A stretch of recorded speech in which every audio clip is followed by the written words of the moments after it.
हमारे महाराज जी एक संस्मरण सुनाया करते थे कि एक कोई भगत आया, 2 एकादशी, कभी कभी 2 एकादशी होती है ना, वैष्णवा नाम स्मार्ता नाम, काल भेद से, सिद्धांत भेद से। तो आया, बोले महाराज आज भी एकादशी है और कल भी एकादशी है, तो आज वाली एकादशी का व्रत करें कि कल वाली एकादशी का करें? और कल सही में एकादशी है। हाँ, आज तो 10वीं है ना। हाँ, कल एकादशी है, व्रत करना सब लोग। हाँ, सवेरे से बैठ करके खाने में मत लग जाना। हाँ, कम से कम यहाँ धाम में आए तो एकादशी का व्रत तो करो। एकादशी का व्रत करने से भगवान की भक्ति बढ़ती है, भगवान की भक्ति मिलती है, भगवान के चरणों में प्रेम बढ़ता है। इसलिए एकादशी का व्रत तो जरूर करना चाहिए। कल एकादशी, और एकादशी में तो अगर व्यक्ति अन्न खाता है तो बिना पाप किए पापी हो जाता है। क्यों? बोले एकादशी के दिन सब पाप आकर के अन्न में बैठ जाते हैं। ये एकादशी तिथि जब आई ना, तो जितने पाप थे सब चिल्लाने लगे, कहां जाएं, ये एकादशी तिथि हमको भस्म कर देगी, बचने की कोई जगह नहीं है। तो सारे पाप भगवान के पास गए। बोले महाराज हम कहां जाएं? तो भगवान ने कहा अब आज एकादशी है, तुम कहीं भी जाओगे तो बच नहीं पाओगे, एकादशी तिथि तुम्हें भस्म कर देगी। तो पापों ने कहा कोई जगह बताओ जहां हम जाकर के बच जाएं। तो भगवान ने कहा जाओ अन्न में जाकर के बैठ जाओ। आज के दिन अन्न कोई छूता नहीं, आज के दिन कोई अन्न खाता नहीं, तो एकादशी के दिन तुम जाकर के अन्न में बैठो तो वहां सुरक्षित रहोगे। तो सारे पाप एकादशी के दिन जाकर के अन्न में बैठ जाते हैं। और एकादशी के दिन जो अन्न खाया बिना पाप किए, सारे पाप को अपने अंदर ले लिया, सारे पाप उसके अंदर आ गए। बिना ब्रह्म हत्या किए ब्रह्म हत्या लग गई, बिना जो है जीव हत्या किए जीव हत्या लग गई, अन्न खाए सारा पाप गया आपके अंदर। इसलिए एकादशी के दिन तो किसी भी स्थिति में अन्न का सेवन नहीं करना चाहिए, अन्न का सेवन नहीं करना। फलाहार करो, दूध पियो, ड्राई फ्रूट्स खाओ, खूब फल खाओ, अच्छी अच्छी चीज तो बहुत सारी चीज भगवान ने बनाई है, कोई कमी थोड़ी। एक दिन अन्न नहीं खाएंगे काम चलेगा? इच्छा शक्ति होगी तो सब कुछ हो जाता। भक्तमाल में बड़ी सुंदर कथा है, श्री नामदेव जी की कथा। पंडरीनाथ भगवान के परम भक्त श्री नामदेव जी, उनकी एकादशी व्रत की निष्ठा ऐसी विलक्षण। महाराज उनकी एकादशी की निष्ठा की परीक्षा लेने के लिए भगवान आए, और एकादशी के दिन आए, बूढ़े ब्राह्मण का रूप धारण करके, कांपते हुए डगडग ऐसे करते, अब गिरे कि तब गिरे। नामदेव जी ने प्रणाम किया, बोले विप्र देवता कैसे पधारे? तो भगवान ही ब्राह्मण बन करके आए थे, पंडरीनाथ भगवान। पंडरीनाथ भगवान ने कहा नामा मुझे बहुत भूख लगी है, मुझे कुछ खिला दे। तो क्या खाएंगे आप? आज तो एकादशी है। तो भगवान ने कहा मुझे भूख लगी, मुझे चावल खिलाओ, मुझे चावल खाने की इच्छा है। अगर चावल नहीं मिला तो मेरा प्राण निकल जाएगा, मुझे भात खाने की इच्छा है। नामदेव जी ने कहा विप्र देवता मैं आपको प्रणाम करूं, आज तो मैं आपको भात और चावल दाल नहीं खिला सकता। आप फलाहार कहो तो खिलावें, फल खिलावें, मेवा खिलावें, दूध पिलावें, लेकिन अन्न तो मैं नहीं दे सकता, मैं तो अन्न छू भी नहीं सकता, आज तो एकादशी है। भगवान ने कहा नहीं हम तो खाएंगे।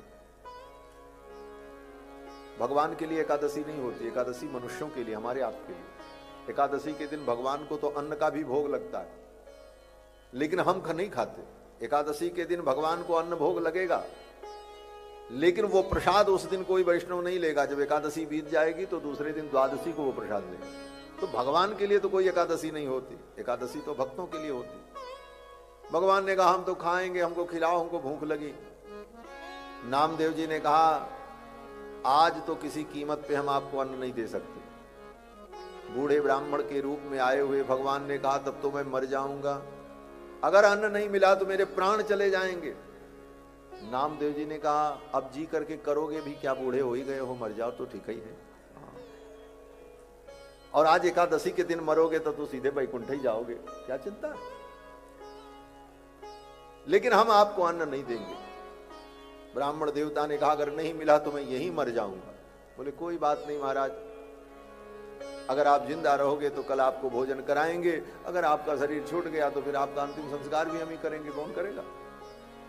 ऐसे कट्टर नामदेव जी ने कहा अन्न नहीं देंगे। भगवान भी बड़े हठी, ठाकुर जी ने कहा आज कुछ नाटक हो ही जाए।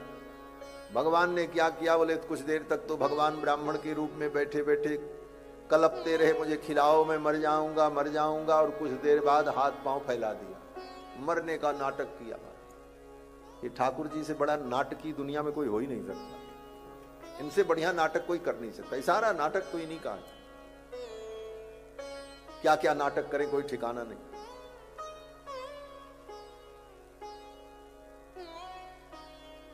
हमारे अयोध्या में एक महात्मा जी थे, श्री घनश्याम दास जी महाराज। तो भगवान के सामने जब बैठे मंदिर में, तो भगवान से बड़ा प्रेम उनका स्नेह था। ठाकुर जी को कुछ खरी खोटी सुनाते भी थे। तो हम लोग जाएं तो कहते थे, देखो अपने तो ब्याह करके दुल्हन को लेकर के बैठे हैं मंदिर में, हम लोगों को वैराग्य का उपदेश करते हैं, दुनिया से विरक्त रहो, इनसे पूछो ये नाटक किस लिए है। और फिर कहा करके रोते थे, बड़े प्रेमी थे महात्मा। तो ठाकुर तो अपने भक्तों के भक्त, उनको कुछ भी कह लेते हैं, सुन लेते हैं, ये इनका अपना विषय है। ठाकुर जी से बढ़िया नाटकी कोई हो नहीं सकता। ऐसा नाटक किया, हाथ पांव पसार दिए, बोले मर गए, सांस बंद। अब नामदेव जी बेचारे बैठे, एकादशी का दिन, ले ब्राह्मण मेरे द्वार पे आके मर गया, मैं कुछ कर नहीं सका, मन में ग्लानि हुई। बोले कोई बात नहीं, आज एकादशी थी, अवस्था भी हो ही गई थी ब्राह्मण की, आज शरीर छूटा, वो भी व्रत किए हुए, कुछ बिना खाए, इसको तो वैकुंठ ही मिला होगा।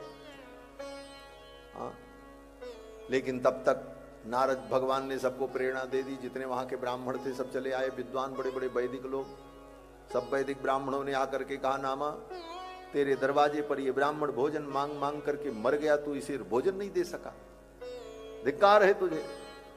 अगर इसे भोजन मिल जाता तो इसके प्राण बच जाते, और अगर प्राण बच जाते तो कितनी एकादशी का व्रत आगे करता, लेकिन एक एकादशी के चक्कर में तूने इस ब्राह्मण को मार डाला।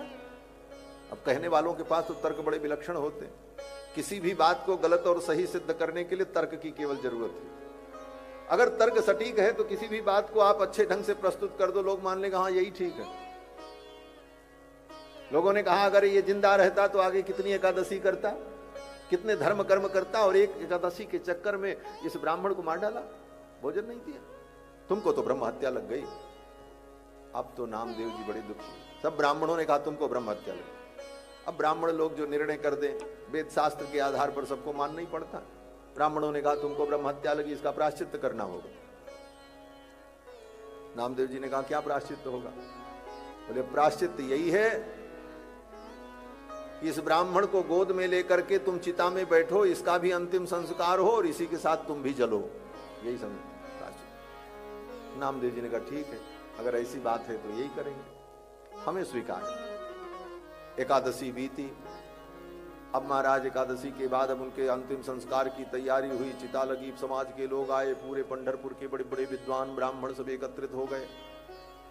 नामदेव जी ने उस ब्राह्मण को गोद में उठाया, वो तो भगवान ही थे, पंडरीनाथ भगवान, लिया, चिता पर चढ़ने चले। भगवान सांस बंद किए पड़े हुए हैं, मरने का नाटक कर रहे हैं। धीरे से आंख खोल करके भगवान ने देखा, अरे ये नामा तो स्वयं मरेगा, हमको भी जलाएगा आज, ये नाटक लगता है अब तो गड़बड़ होने वाला है। ठाकुर जी ने सोचा आप क्या करें, लेकिन नामदेव जी तो दृढ़ थे, ले करके भगवान को गोद में चिता पर बैठ गए, कोई भय नहीं, कोई संकोच। लोगों ने चिता में आग लगाई, और चिता में जब आग लगी तो नामदेव जी भगवान का संकीर्तन करने लगे, विट्ठल विट्ठल विट्ठला पांडुरंग विट्ठला। अब ठाकुर जी ने सोचा ये तो हमें तो कुछ नहीं होगा, अग्नि भगवान को क्या जलाएगी। भगवान ने सोचा हमें तो कुछ नहीं होगा, लेकिन ये मेरा भक्त नामदेव जल जाएगा।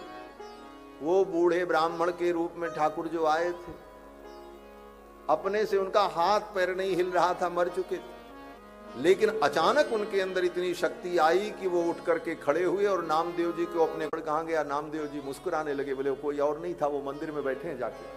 यही है ऐसी एकादशी की निष्ठा कि प्राण देने को तैयार, लेकिन एकादशी के दिन अन्न नहीं खाना।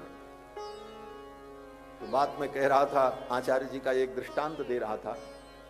एक कोई सज्जन आए, बोले महाराज आज भी एकादशी है और कल भी एकादशी, तो आज वाली एकादशी व्रत करें कि कल वाली करें? तो महाराज जी ने कहा अगर मुझसे पूछते हो तो आज वाली कर लो, तो उन्होंने कहा कल तो वैष्णवा नाम है, वैष्णव की एकादशी तो कल है, हम वैष्णव हैं, तो कल वाली क्यों न रहे। तो महाराज जी हंसने लगे। महाराज जी ने कहा अगर कल तुम रहना तो कल वाली भी रह लेना, आज वाली तो आज रह लो।